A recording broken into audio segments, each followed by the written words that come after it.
كتاب الله وعترتي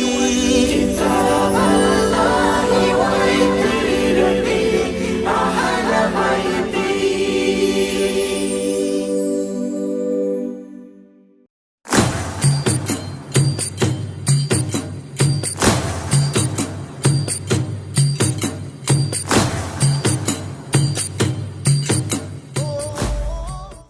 اعوذ باللہ من الشیطان الرجیم. بسم اللہ الرحمن الرحیم. الحمد للہ رب العالمین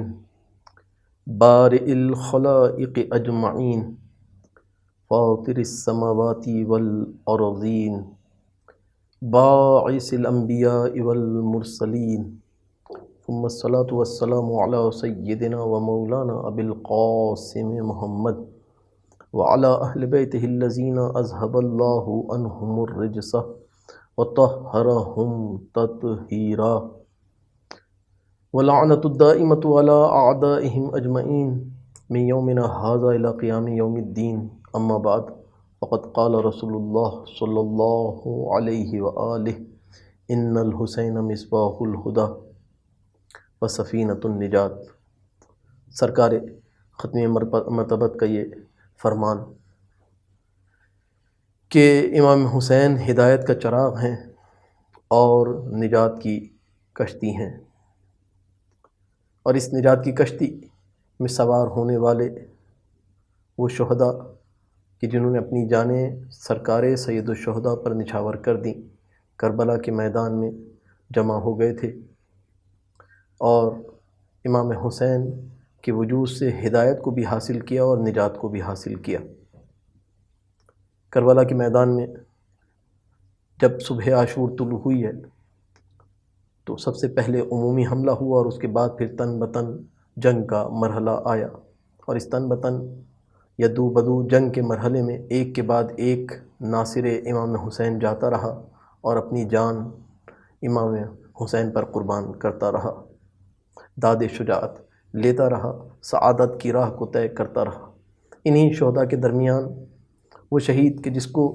حبیب حسین کہا جائے یا دوست حسین کہا جائے یا فقیہ کربلا کہا جائے تو غلط نہ ہوگا، حبیب ابن مظاہر اسدی کوفہ کے رہنے والے ہیں. حضرت مسلم بن عقیل جب کوفہ پہنچے تھے تو مسلم بن عقیل سے ملاقات بھی کی اور حضرت مسلم کے ساتھ بھی رہے، لیکن جب مسلم کو شہید کر دیا گیا اس کے بعد حبیب کوفہ میں پھنس گئے. لیکن تاریخ بتاتی ہے کہ جب حسین کربلا میں پہنچے ہیں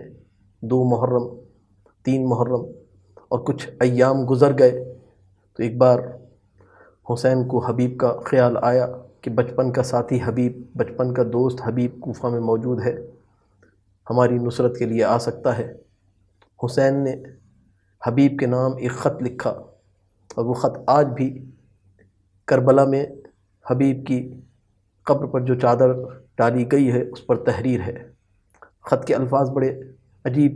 اور ایسے الفاظ کے جو حبیب کے رتبے کو بتا رہے ہیں. من الحسین الی رجل فقیہ، یہ خط حسین ابن علی کی طرف سے ہے، اور کس کی طرف ہے؟ ایک ایسے آدمی کی طرف ہے جو رجل فقیہ ہے، یعنی فقیہ ہے. خود امام جس کو فقیہ کہہ دیں اس سے بڑھ کر دین شناس کون ہوگا. امام نے حبیب ابن مظاہر کو فقیہ دین کہہ کر مخاطب کیا اور پھر حبیب سے مزید گفتگو کی خط کے اندر کہ حبیب تم تو ہماری قرابت کو رسول خدا سے جانتے ہو اور تم سے بہتر کون جانتا ہوگا، بچپن ہمارا ساتھ گزرا، ہم دونوں ساتھ نانا کے دربار میں جاتے تھے، ہم دونوں بابا کے دربار میں جاتے تھے. اے حبیب اگر ہو سکے تو کربلا میں ہماری نصرت کے لیے آ جاؤ. بعض مورخین نے لکھا کہ امام حسین کا پیغامبر نامہ لے کر خط لے کر پہنچا، دق الباب کیا، دروازہ کھٹکھٹایا. ایک بار حبیب نے دروازہ کھولا، کہا کون؟ کہا انا برید الحسین، میں حسین کا خط لے کر آیا ہوں. حسین کا نام سننا تھا کہ حبیب کی آنکھوں میں آنسو آ گئے. ایک بار خط کو لیا اور پڑھنا شروع کیا، اور بعض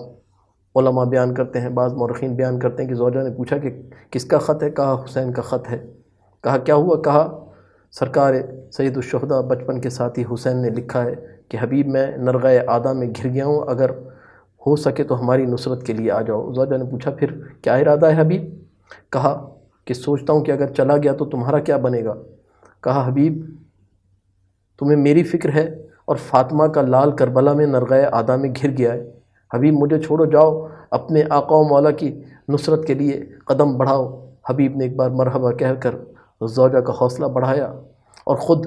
اپنے غلام کو گھوڑا دے کر کوفہ کے باہر بھیج دیا۔ رات کی تاریکی میں چھپتے چھپاتے حبیب پہنچ گئے کوفہ سے باہر، اور پھر کوفہ سے باہر جب پہنچے ہیں تو غلام گھوڑے کو لے کر منتظر تھا۔ غلام کو جب گھوڑے کے ساتھ منتظر دیکھا تو ایک بار گھوڑے پر سوار ہو کر کہا اے غلام جا، میں نے تجھے راہ خدا میں آزاد کیا۔ غلام نے سر جھکا کر کہا مولا عجیب حق کے غلامی آپ نے مجھے دیا ہے، جب تک آپ کا غلام تھا تب تک اپنے ساتھ رکھا، اور جب سرکار سید الشہداء کے غلامی میں جانے کا موقع مل رہا ہے، ان پر اپنی جان نچھاور کرنے کا موقع مل رہا ہے تو اپنی غلامی سے آزاد کریں مولا، میں بھی آپ کے ساتھ جاؤں گا۔ دونوں چلے کربلا کی طرف۔ تاریخ بتاتی ہے 6 محرم کو حبیب کاروان حسین سے ملحق ہو گئے۔ حبیب پہنچے ہیں، حسین کے چہرے پر خوشی دوڑ گئی، خوشی کے آثار نمایاں ہوئے، بچپن کا ساتھی حبیب آ گیا۔ اس غربت کے عالم میں حبیب کے چہرے کو دیکھ کر حسین کے چہرے پر اطمینان آ گیا کہ کوئی تو ہے جو ہماری نصرت کے لیے بھی آیا۔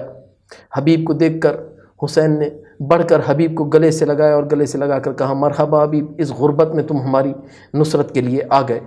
تاریخ بتاتی ہے کہ جب حملہ عمومی ہوا ہے اس وقت بھی حبیب موجود تھے، کربلا میں شب عاشور بھی موجود تھے، عبادت میں مشغول رہے، خطبہ امام حسین سنا، اور سننے کے بعد خطبے کے بعد امام حسین کو اپنی وفاداری کا یقین بھی دلایا، اور صبح عاشور جب طلوع ہوئی ہے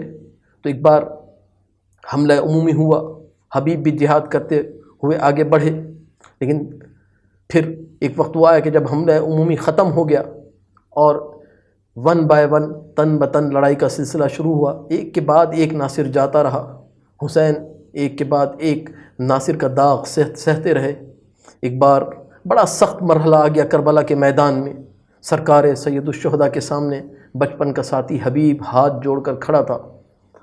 کہ اے سرکار سید الشہداء، حبیب کو بھی اجازت دے دیجئے کہ حبیب اپنی جان آپ پر فدا کر سکے، آپ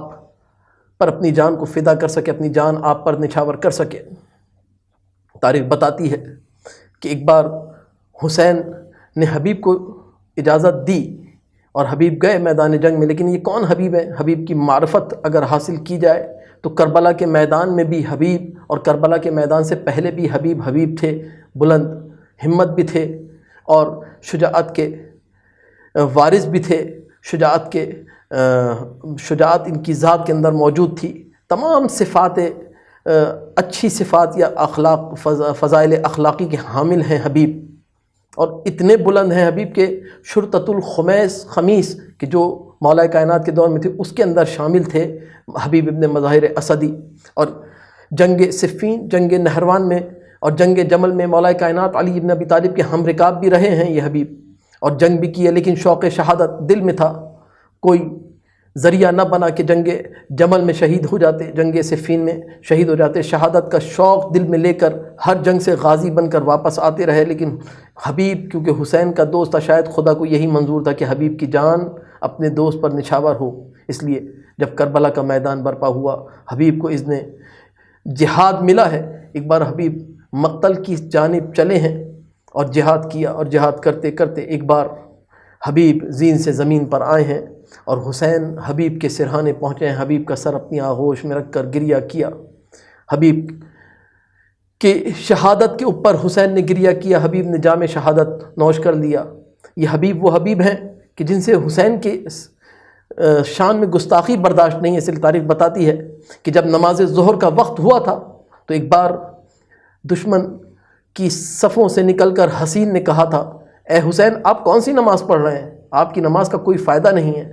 آپ تو باغی ہیں، اور جیسے ہی یہ باغی کا لفظ سنا تھا، حبیب نے بڑھ کر اس گستاخی کا جواب دیا تھا اور کہا تھا تو میرے آقا و مولا کی شان میں گستاخی کرتا ہے، میں تجھے جواب دیتا ہوں۔ حبیب نے حسین کا جواب دیا تھا، حسین کی شان میں گستاخی نہیں، لیکن اللہ اکبر، عصر عاشور، جب عاشور کے دن جب حبیب کی جان جسم سے جدا ہو گئی، حسین کو یہ جملے بہت یاد آئے اور حبیب کا سر اپنی آغوش میں رکھ کر حسین نے گریہ کیا۔ تاریخ بتاتی ہے کہ حبیب جام شہادت نوش کر گئے اور اتنا بلند ہوئے حبیب کہ حسین نے خط لکھ کر بلایا، حسین نے سلام کہا اور حسین کے سلام کے بعد زندگی میں حسین کا سلام کربلا کے میدان میں، اور کربلا کے میدان کے بعد وقت کے امام نے زیارت رجبیہ اور زیارت ناہیہ میں حبیب کا نام لے کر سلام کیا ہے، السلام علی حبیب ابن مظاہر اسدی، اے حبیب ابن مظاہر اسدی وقت کے امام کا سلام قبول کیجیے۔ والحمد للہ رب العالمین۔